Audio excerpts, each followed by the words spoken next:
Hey, everybody, welcome to today's episode. I am so excited to be able to introduce you, if you don't know him, to Connor Boyack.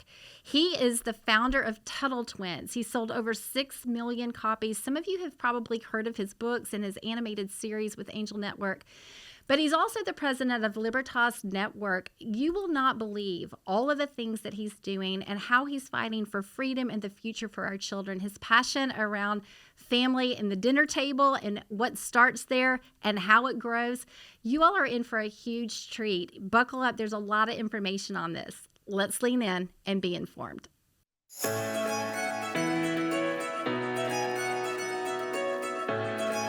Hey, Connor, thank you so much for joining me today. I am so excited to talk about all things with you.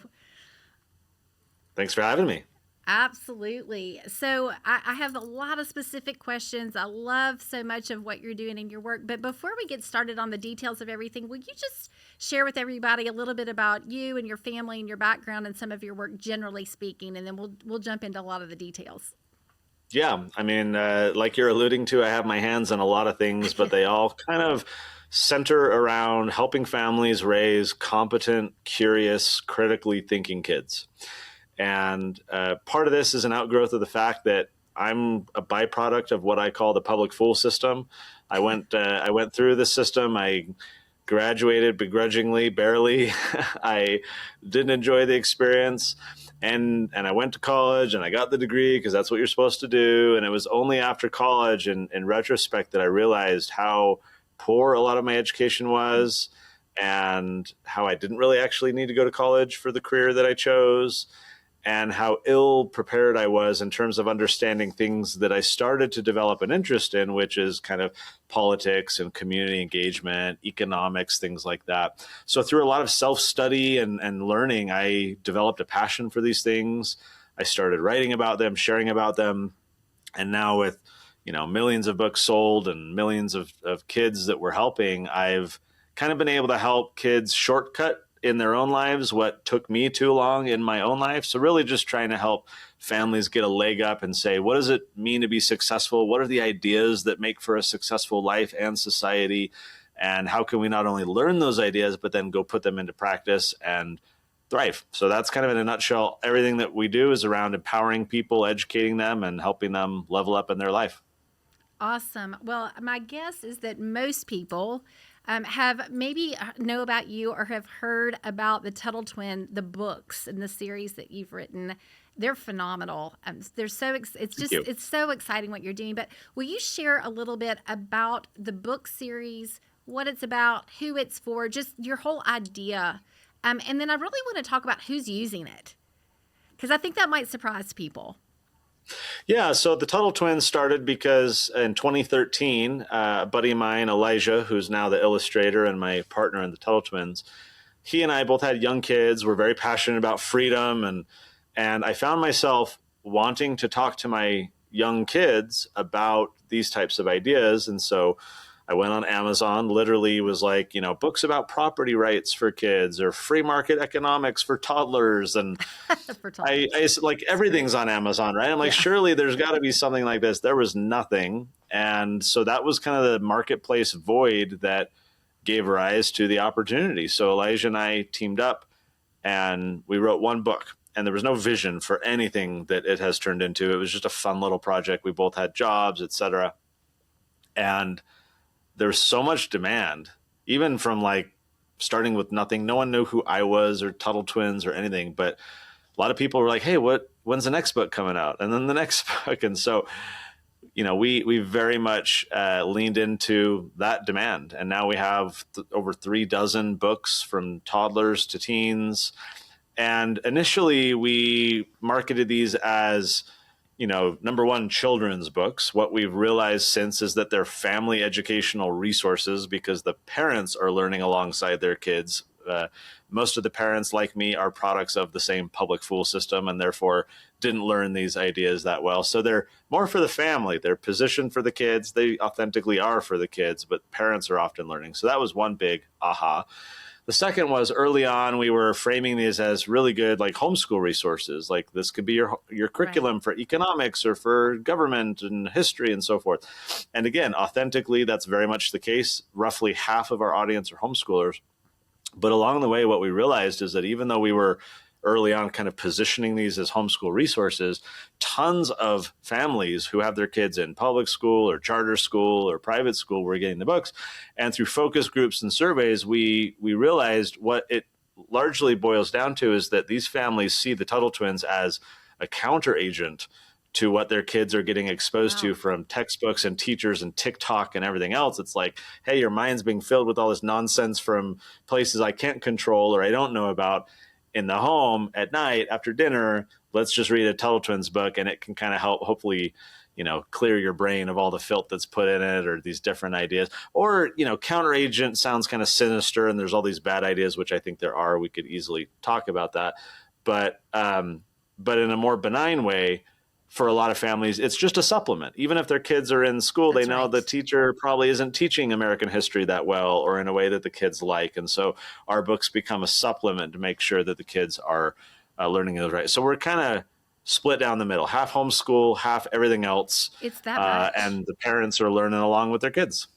I love so much about that. We pulled our kids out at one point to homeschool, and then we started some hybrid schools in the Atlanta area and have helped other people do the same thing in various places across the country. And I can remember my youngest, I think she was in maybe third grade, and we had this curriculum called Mystery History. I don't know if you've ever heard about it.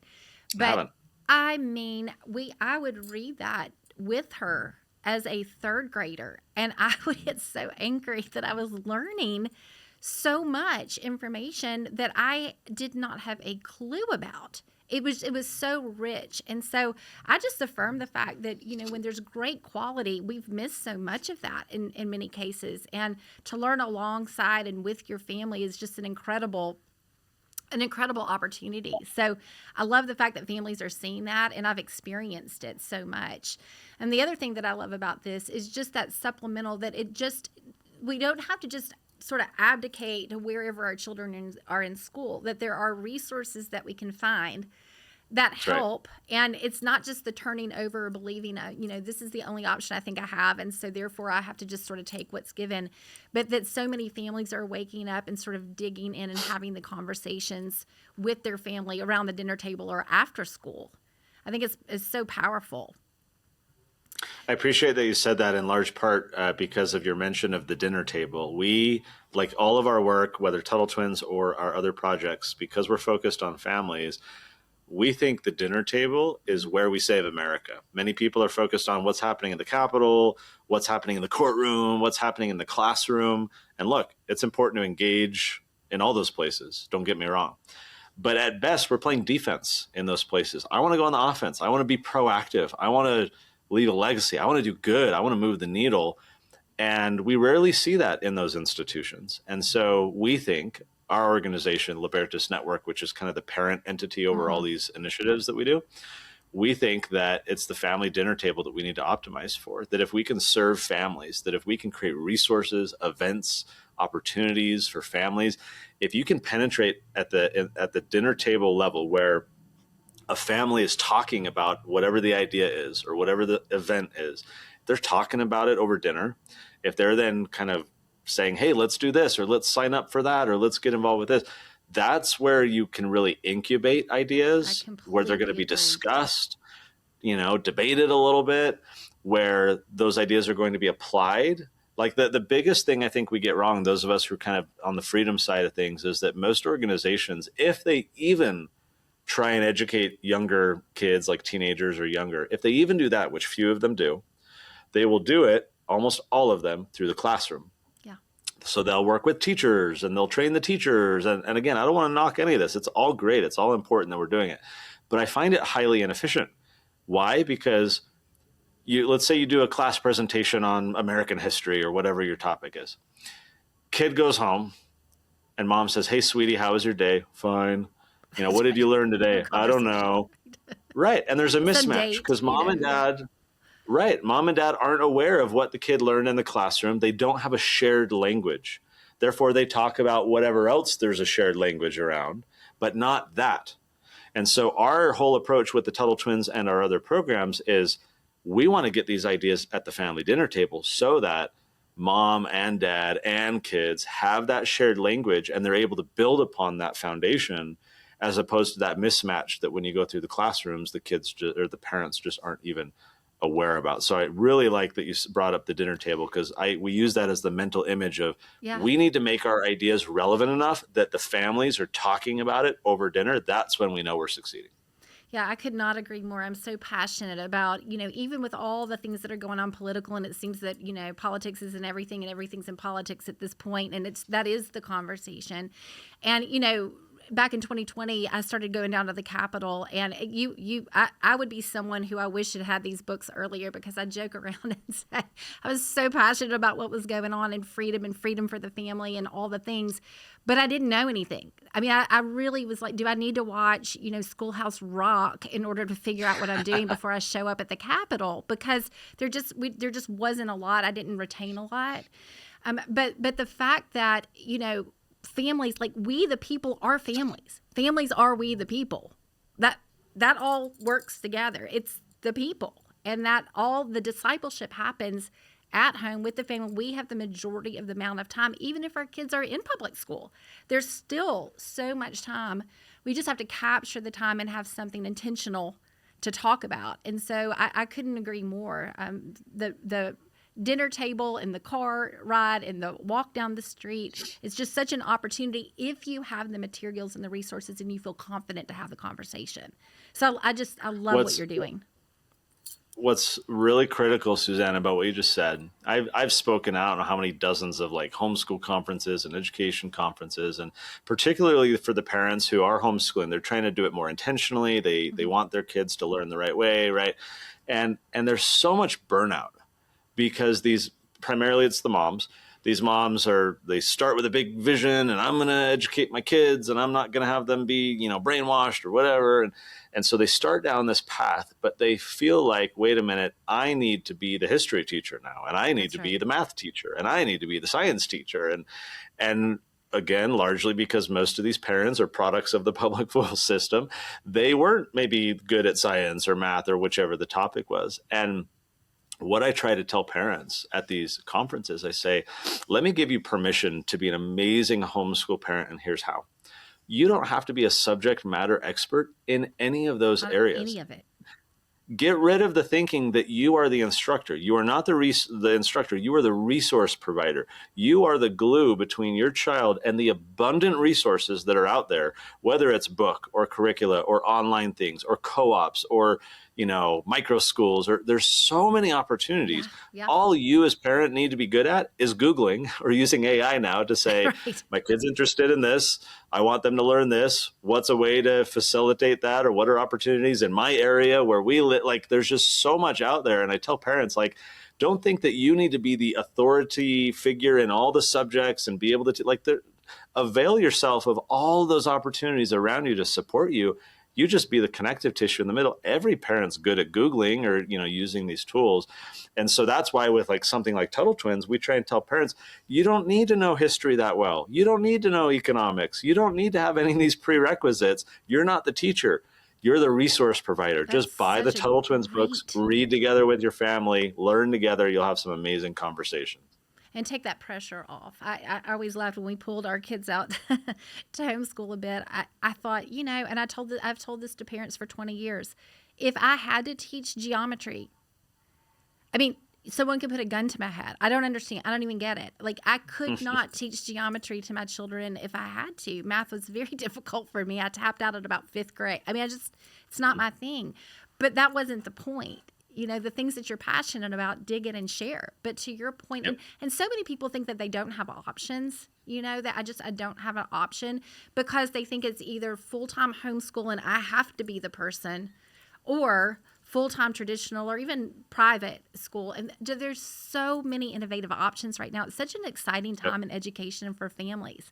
But I couldn't agree more. There's so many providers of great content. It's just a matter of what is it that you want your children to learn, and then find those things. Find people that are like-minded, right? And partner with people that have the same values and believe the same things, and the curriculum comes. Mm-hmm. Yeah. So, okay, tell me a little bit about the animation.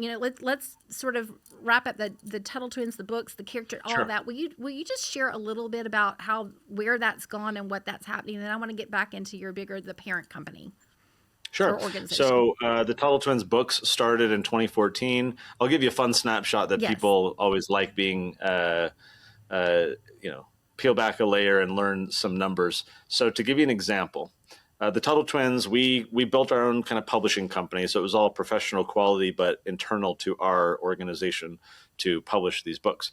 And it started slow, like any new operation. And in the first 6 years of the Tuttle Twins, so from 2014 through 2019 inclusive, that's 6 total years, we sold about 750,000 books, which we were elated by, cumulative across those whole 6 years. So, it's like 10,000 and then 30,000 and then 80,000 and so forth.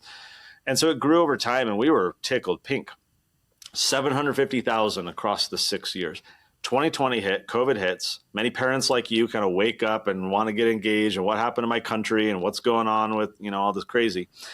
We sold in 2020 alone, in a single year, 1.3 million books, which was almost double our entire past 6 years.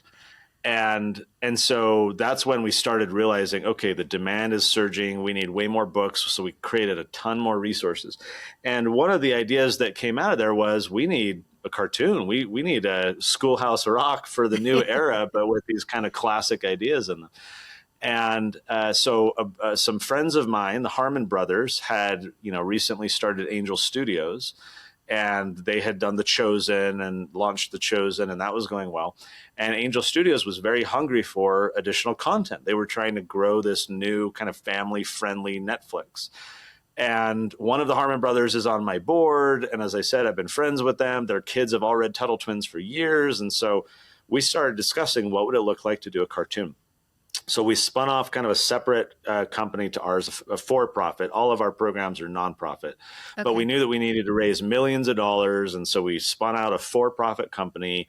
We raised about $4 or $5 million from investors and started producing the Tuttle Twins cartoon in partnership with Angel Studios. It's now in its 4th season. It's free to watch. You can go to angel.com or on your smart TV or your iPad or phone or whatever you want. You just download the Angel app. And it's just another medium through which we can tell these fun stories and important principles for kids. What we're really after, what all of Angel does, but certainly with the Tuttle Twins, is a show that families have no reservations about having their kid watch. It's from a trusted team sharing timeless principles. It's a fun kind of Saturday morning cartoon style thing, or frankly, binge it, in a couple of days. Right. But Tuttle Twins is now one of Angel's. It's always like in its top 3. There's always a different rotation depending on what's going on, but we're consistently like in the top 3 shows for all of Angel Studios, because I think parents feel such relief of like, oh my gosh, I can actually trust this now. It's teaching good things to my kids. And yeah, kids, you want to go binge that and watch it again and again, go for it, because I know that you're learning some important principles along the way. So it's in its 4th season. We're starting to write season 5 right now, while season 4 is continuing to be produced and published. And it's awesome. And the vision is just, let's keep doing more. Let's have this be the Simpsons of the freedom movement, where there's just dozens of seasons teaching amazing ideas. And so there's a long and exciting path forward for the cartoon. And then that becomes very complementary with the books. You watch the cartoon, you're like, hey, this is cool. I want to learn more. Great. Come get the books. The books will teach you a little bit more deeply about the ideas. Then, of course, we've got curriculum and on and on. So the curriculum has, in addition to the books, there is curriculum. And is that just around the economics and history mainly? That's right. Yeah. So we've got economics curriculum. We've got history that goes with our history books. We have an entrepreneurship curriculum that goes with our kids market program that we'll probably talk about here shortly. And this is something over the 2026 we're going to be leaning into way more, is some very robust curriculum development. For example, every kid needs to learn, English language arts, and I don't know, 83 homeschool curricula out there for teaching your kids English. But At in least. all of them, when they're practicing their penmanship and they're practicing writing and learning sentence diagramming or whatever it is, it's all just reading dumb sentences that have nothing to do with anything. What if your kids could learn English and the paragraphs they're reading and the sentences they're analyzing all have amazing principles in them? So you're kind of hitting two birds with one stone. So that's the kind of stuff that we're going to be building out over the next year, is traditional kind of subject matter curriculum, but infused with Tuttle Twins kind of perspective and principles so that kids just get another reinforcement of those ideas. You know what excites me so much about that? I'm going to tell you. I do this. I've done Please. this sort of Warning Wednesday that I'll do on social media, and I don't do it consistently now, but for a couple of years, every Wednesday, I was warning parents about surveys and all stuff that what we were finding in curriculum in the school setting, the public school setting. And there was a point that I received some curriculum. I think it was from Massachusetts. Don't quote me on it. And it was a word problem for elementary age students. And the word problem, I won't say the name of it was someone famous, but it was talking about her history, the history of her life in the word problem. And I kid you not, it started with so-and-so was 8 years old when she was first and like sexually abused in the Wow. word problem. And I mean, I didn't make it past that because who even cares about math at this point? But I can remember sitting there thinking, am I actually going to tell people about, I mean, is this really where we are, that this is what I'm going to talk about? But the fact of the matter was, I was saying to parents, it's not just the content. It's not just the information, right? It's the way that it's delivered. As if this is just casual conversation that we throw around with elementary age kids, the delivery of it, on top of the fact that the content, how would a parent even know to think about? That's right. I mean, they're thinking I've got to worry about history. They're not thinking I need to worry about a math word problem. And so Totally. what you're saying is the exact same thing. Like we're combating that, where it's in all of these different areas, the content and what's being said throughout is actually rich and meaningful and purposeful. And that is so exciting. What we're trying to frankly build, Suzanne, with the Tuttle Twins, like with this curriculum, is I think we've developed a trusted brand. We've got over a decade of families, whether themselves or word of mouth. Like, it's very clear that what we do, it's consistent, it's safe, et cetera, et cetera. And so what we're trying to solve for, like with the curriculum, is parents are burned out from the mental cycles they have to dedicate to be investigators and scrutinizers right. of all the things their parents are, or their children are either getting exposed to already, or to which they might expose their children by providing them this curriculum or this book or whatever. It's very fatiguing to, like, okay, like my wife, we got a 14-year-old daughter. She's always wanted to read these books. And my wife wants to read the books first to figure out, is this, okay, based on our standards? It's just a lot of work. It's and wisdom, so what we're but trying to do is like, hey, look, you trust Tuttle Twins team. We've built up that trust. Now here's just some off-the-shelf stuff that you can just get. You don't need to worry about what's in it. You just know it's going to be, like in this case, your kids are going to learn economics at a kid's level, and it's not going to have any kind of socialist crazy whatever in it. And parents just want resources like that they can just trust and rely on, so that they're not having to be the investigators of everything that they come across. Yeah, I think just in my nonprofit, Beacon Parent, one of the things, I'm creating a lot of content to help parents become the parents that they want to be and trust themselves and their decision making and all of it. But part of why I stepped out to do it is to vet things for parents. Literally.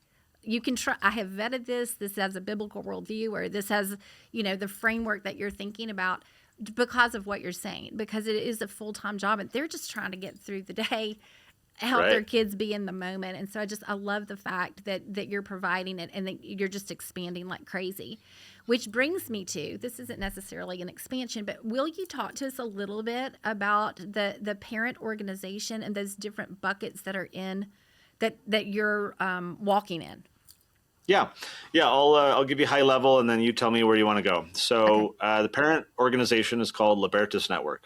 And Libertas Network is a national association of all these different initiatives that are designed to support families in learning about and engaging in the ideas of freedom. So libertas.org is the website. Those who don't know, maybe you've heard of Libertas before. Libertas is the Roman goddess of liberty. So our Statue of Liberty in New York, her name is Libertas. So we're Libertas Network. Tuttle Twins is one of a variety of initiatives. I mentioned the one behind me. This is the Kids Market program, kidsmarkets.com. And we launch across America farmers market style events, but kids run the entire show. Kids age 5 to 17 can sell real products for real money.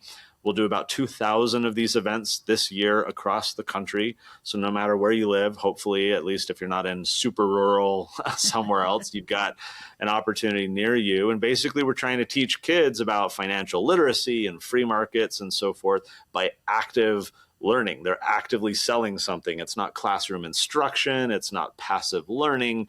They're actually learning by doing. So that's the Kids Markets program. Another program we have is called Praxis. This is a higher education alternative. So young adults who want to skip college, drop out of college, or maybe they went to college and they're still not quite sure what they're going to do or can't get a job. Our program at Praxis is a 6-month accelerator boot camp.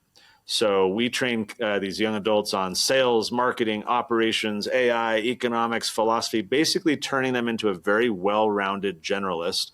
And then we plug them into a entry-level position at we have a whole kind of partner network of companies that are looking for the type of talent that we're curating. So think of this. You can go to college and spend 4 years of your life in pursuit of a piece of paper that you're paying. On average, the national average is about $150,000 when you add in tuition, fees, all the costs that go into it. So you can do that, or you can go to Praxis, spend $7,500. By the way, you get fully refunded if we don't get you a job within a year. So the ROI is 100%. You're only spending 6 months of your life. So now you're getting a job. You have 3.5 years of extra time that you would have been sitting behind a desk that you can actually go right into the job market. By the way, now you're debt-free.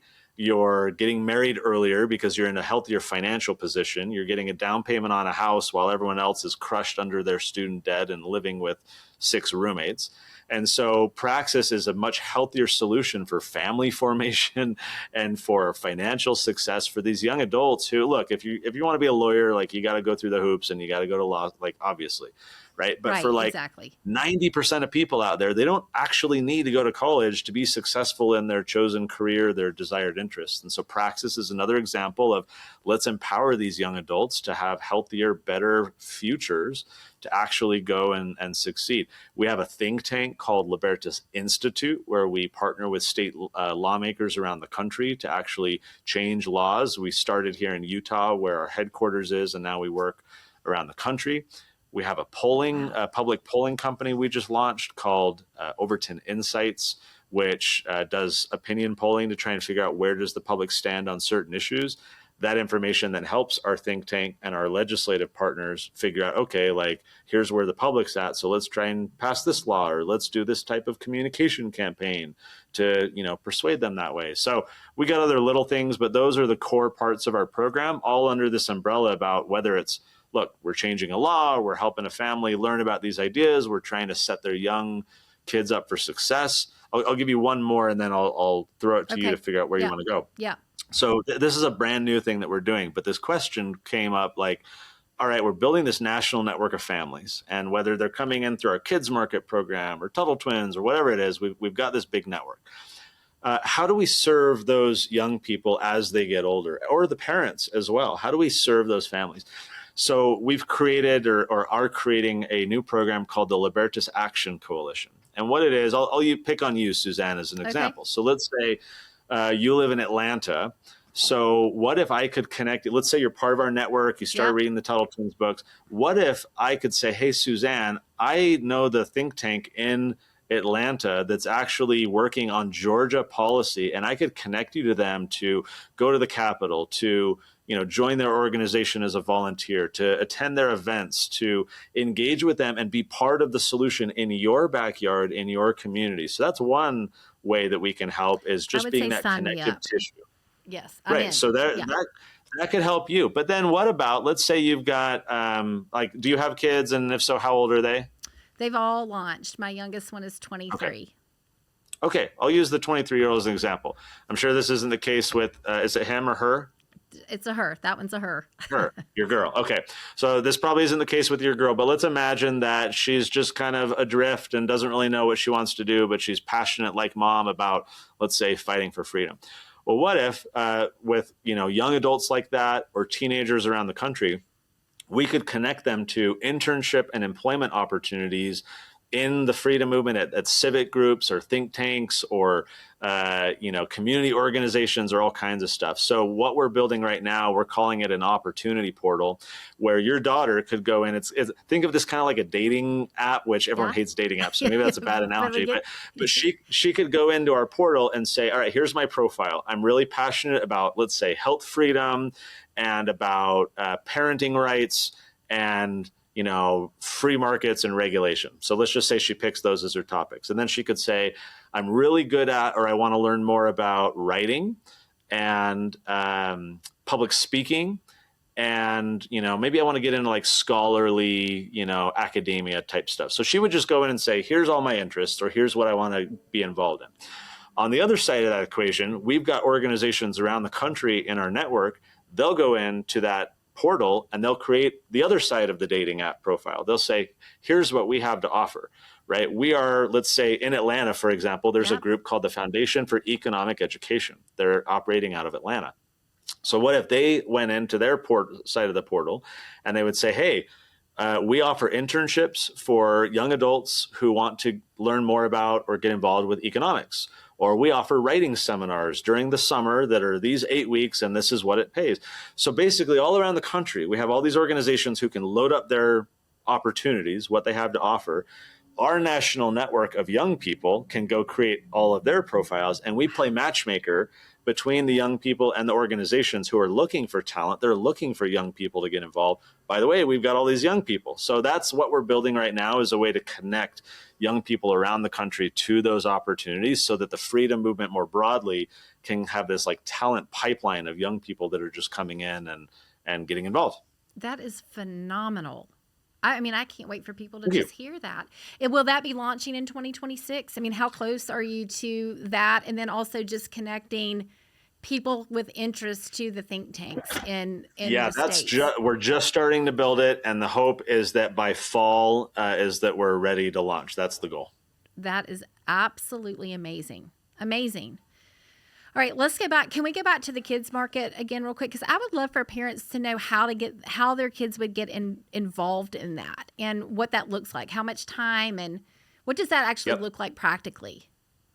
So you go to kidsmarkets.com. We're going to be launching a whole new website in about a month, so it's about to get a whole lot better. But even now, you could go there and you could put in your zip code and say, are there any markets near me? They're mostly spring, summer, fall markets, so we're early, but throughout the year, you can come back and check the website. You can sign up on the email list and you'll get notified. But once you find a market that's near you and on a date that works, you register. Costs $20. You sign your kids up. You say, here's what they'll be selling. We provide effectively just the space. Okay. And so as you can see in the image behind me, it's a big open grass field. Typically, where we launch these events is attached to an existing event. So what we often will do, I'll continue to pick on Atlanta, is I have someone who is employed in Atlanta. Her whole job is to launch like 12 to 15 markets in the greater Atlanta area every year. And so she's going out to the different cities, all of whom are launching like annual city festivals or carnivals or rodeos or whatever it is. Mm-hmm. And those events typically attract 5,000 to 15,000 people. So we go partner with established community events and say, hey, can we attach our little kids market event to yours? So you get to tell all your residents, in addition to your deep fried Oreos, come support kid entrepreneurs. They love it. It's just a family friendly, community friendly thing. And so let's say I were to take my kids as a first time attendee, and my kids, sell and they can sell whatever they want. It's some kids literally they'll just go to Costco and buy bags of chips and soda and try and sell that. Yeah. By the way, at the booth next to you, you've got like gourmet boba drinks that someone's selling. And 2 booths down, you've got like homemade cinnamon rolls. And that's fine, because the kid who just did chips and soda not only will probably not sell very much, if at all, but that's an amazing learning opportunity for them to get immediate feedback of like, wow, that kid has a line. Can I sell something like that next time? Or look at the kid over there. They're standing in front of their booth rather than behind their booth, and they're offering free samples. Maybe I should start doing that. So it's like this incubator of rapid feedback for kids to see from neighbors and others what's working and what's not.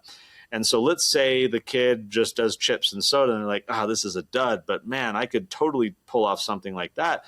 Chances are within just a few weeks and within 10, 20, 30 miles of where you live, we're doing another market event that same year, because we're doing so many in every major metro area around the country. So what we're really trying to do for kids is give them that iterative feedback opportunity where they can learn, they can tweak, and then they can come back a few weeks later at another market and crush it. And so we have a curriculum that helps for kids that are looking for a little assistance. What should I sell? How much should I charge? How do I design my booth? So we have kind of a self-guided curriculum that supports them as well. There's YouTube videos and all of that. But it's just a fun, easy thing, a 3-hour market. Typically, most are on a Saturday morning. And so, kidsmarkets.com is where families can go to either sign up on the email list for now to get notified, or maybe there might be some operating near you already. Love it. Okay, I have 2 more questions for you. The think tank. And I didn't realize that you were doing this all over the country. I knew that was part of it, but I was thinking it was, more where you were. So the think tank and understanding, what policies are going on all over the country. I would love to know, what policies are you seeing, or what's your biggest concern right now, in terms of what you just think across the board people need to be aware of? You're seeing it maybe pass in places or pop up. If you could just say, you know what, if I could pick one thing that we as parents, and I believe believers and those who believe in freedom should be keenly aware of across the board, can you narrow it down to 1 or 2 that you're like, warning, warning, warning? That's a great question. The first answer that comes to mind is probably one that you don't expect. Yes, I operate a think tank. Yes, we engage in the political process. Yes, we're changing laws. But I don't think that's where we're going to save America. I think it's at that dinner table. And so what's coming to mind for me is, so often lawmakers are running bills, whether it's, election integrity, or it's, school choice, or health freedom, get fluoride out of the water, like pick your topic. All that comes to mind for me is a quote from Henry David Thoreau. He says, for every 1,000 hacking at the branches of evil, there's only one striking at the root. Mm-hmm. And I say that because, yes, engage in the political process. We do. It's very important. And there's 8,000 things that are going on. And so right. I'm to your question, I'm like, how do I boil it down to like the one political thing? If I could say just one thing, it would be, fine, engage in the political process. But at best, it's playing defense against this just overwhelming juggernaut of death by 1,000 paper cuts to our freedoms, which is why we need so many people involved in that process. Otherwise, we're never going to be able to, each tackle these issues. So yes, get involved. I'm not saying disengage and become apathetic, not at all. But if I had one thing to say to parents, what to pay attention to, what to be proactive about, what to invest your energy in, it would be to not delegate to other people or institutions the intellectual development of your children during the most formative years of their life. So many parents are on autopilot with their parenting.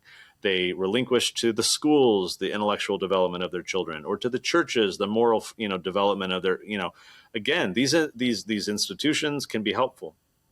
But I believe, Suzanne, that we are in a mind war. We're in a spiritual war. It's also a psychological war. And I believe that if we don't realize that our children's minds are ground zero for that conflict, that they will become casualties.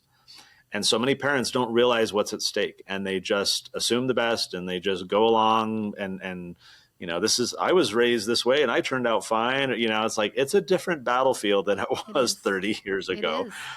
And so, yes, engage politically, pay attention, follow the news. Most of it's propaganda, but follow it anyways.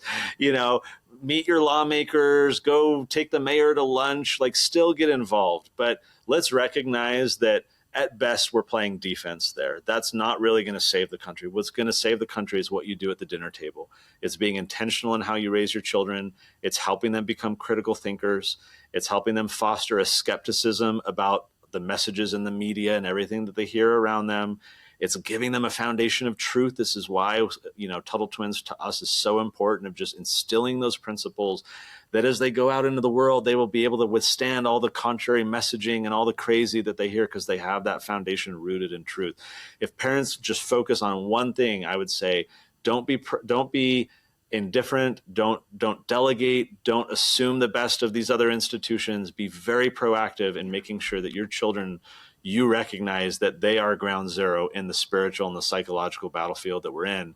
You would never think to send your children into physical combat in some far-flung country without body armor and a weapon, knowledge of the enemy, rules of engagement. Those would be the basics that you would want your child to survive a physical battlefield. We need to give our children the same in a spiritual and psychological battlefield. They need weapons. They need armor. They need knowledge of the enemy. And so often parents aren't providing that to their children because they themselves aren't aware and don't know. And so, yes, engage politically, but I just want to share that, man, the most important thing you can do to save this country is that everyone be far more intentional around that dinner table than we currently are. Incredible answer. Incredible answer. I still have one more, and it sort of, I guess, goes back to this, and then we'll wrap it up. But I am curious, with all the school choice bills and legislation that's happening, what is your thought on that? Do you see that as positive across the country? Do you think there's going to be more of that? Just overall general sense about that, because you're so plugged in at both ends of that. Yep. I'll share a story I like to share in my public speaking gigs at conferences. I ask the audience, have any of you heard, and Suzanne, maybe you've heard recently in the news, there was this group that came together for 18 months and they surveyed how education is happening across America. They went into classrooms, they talked to parents, they reviewed textbooks and assessments, and they're trying to wrap their heads around how is education happening in America. At the conclusion of the 18 months, as I share the story, recently they published this report. It was called A Nation at Risk. And in the report, among other things, they said, and I'll get this mostly verbatim, that America's foundations are being hollowed out by a rising tide of mediocrity, that if a foreign government had attempted to impose upon America the very mediocre educational performance that now exists today amongst its students, we might have viewed that as an act of war. But as it stands, they said, as it stands, we've allowed this to happen to ourselves. So I'll just answer for you, Suzanne. You haven't heard that in the media lately. No one lately has heard about this 18-month study and this report I just mentioned, because it was published by the Reagan administration in 1983. Over 40 years ago, the conclusion was that America's education system was sub-mediocre, and that we would have viewed it as an act of war if someone had tried to impose that system upon America, but we allowed it to happen ourselves. So when I share this story, both I give the reveal that, it didn't happen recently, it happened 40 years ago, but then I ask the audience, raise of hands, who here thinks that the education system has substantively improved in the past 40 years? Of course, nobody raises their hands. So to your question, like we said earlier about education, you made the point that there's never been more opportunity, and you're very bullish on the future of education, and I am as well, whether with AI or micro schools or all kinds of different things. It boils for me down to this. The government school system, like any government monopoly or quasi-monopoly, has poor quality and high costs. Anyone who understands how monopolies work, know that is the inevitable outcome. Costs will increase and quality will decrease. I believe that the school system needs competition, that in a competitive marketplace, you have prices go down and quality goes up. This is not rocket science. This is economics 101. And yet for generations, even conservatives have not only tolerated, but supported a monopolistic school system whose costs continue to increase and whose output continues to decrease below 1983 when they said it was mediocre back then. So I like school choice, if for nothing else, then it allows those tax dollars to go find other competitive opportunities so that the traditional system feels the heat. They need to feel the heat. The unions need to feel the heat so that they can start to focus on actually improving quality and shrinking those costs. I love choice. For some, that's a more kind of religious school for their kids. Some are homeschool, some are hybrid, some are whatever. I don't care. For some, the right answer might be a government school, and more power to you if that's the right answer for your kids. I just think the system needs competition. Yeah. I think tax dollars, I object to, government being in the business of providing education to its youth. I think that should be a family function, a community function, a church function. I don't think that should be a government function. But if we're going to operate in an environment where you and I are taxed to support the education of children, I want my tax dollars. I think all of our tax dollars should go to that competitive marketplace as opposed to being funneled to a government program, which by its nature is going to become sclerotic and inefficient. So I like school choice for that reason. Let's introduce competition. Let's try and decrease costs, increase output, give parents more choice. Where they go from there, I don't care, because I think the more competition and the more choice, the better. And that's among other reasons why I'm so excited about the future of education. I think with AI, we could talk for a long time about that. That's another whole topic. There's so many opportunities out there for education to improve. And I think the future is very bright. Just because I think the genie's out of the bottle. I think the toothpaste is out of the tube, however you want to say it. It's not going back. And, COVID helped, if nothing else, with that. There was a silver lining of so many parents realizing, wait a minute, like my kids at home are learning in an hour and a half what they're going to school for 7 hours for. Like, what's going on? And it just opened a lot of eyes. And I think things only go up from here. Well, what a great conversation. I'm glad you're a part of the solution and part of the innovation. And I'm glad of all the new things that you're doing. I mean, I feel like every time you take a deep breath, you're like, and I've got this, and we're thinking this. And I think it's incredible. It's just such an example of what we can all do. If we just start small, like you said, you didn't even know you wrote one book, and wow, you want to talk about the demand. And so you're obviously providing for the demand. And so thank you so much for being on today and sharing the whole of it, not just the books, but the whole of it. It's really just phenomenal. And I'm excited to get people plugged into all the pieces and parts. Well, thank you, Suzanne. I appreciate having me on and helping spread the word. Absolutely. Okay, parents, I hope you loved that as much as I did. I don't know if you could tell, but every time he said something, I was like, yes, yes, yes, sign up. Tuttle Twins, amazing. The books are amazing. I love the fact that it's 50-50. That's something I did not know. I knew that they were sort of in that homeschool market, but I'm so thrilled that is not where it begins and ends. The fact that the animation is incredible. I just say run, don't walk to all of it. So that aside, I knew that he was involved in a lot of the things that were going on in terms of policy across the country, but that kids market, praxis for your children. I mean, the fact that they will guarantee that if your child does not get a job, you get all your money back.